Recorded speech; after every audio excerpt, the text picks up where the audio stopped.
はずでも花火が打ち上がる。触れ合ったこの距離の二人は近くて遠いから重なったこのことを弾ける音であなたにとって二人の花びらが舞い散るたびに照らし出された横顔何より美しくそして儚い瞬間を焼き付けて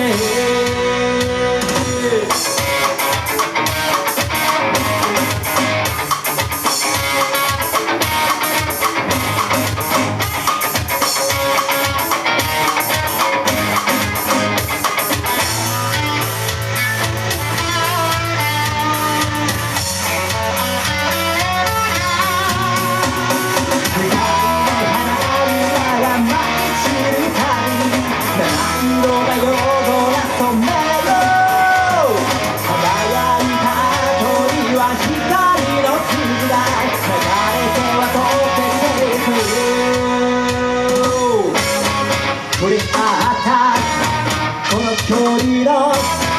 二人は近くて遠いから重なったこの頃を弾ける音であなたにとって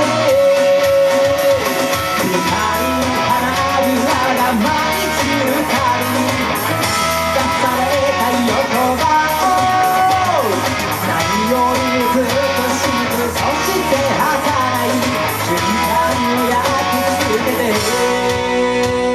光の花びらが舞い散るたびに無邪気な声が響いた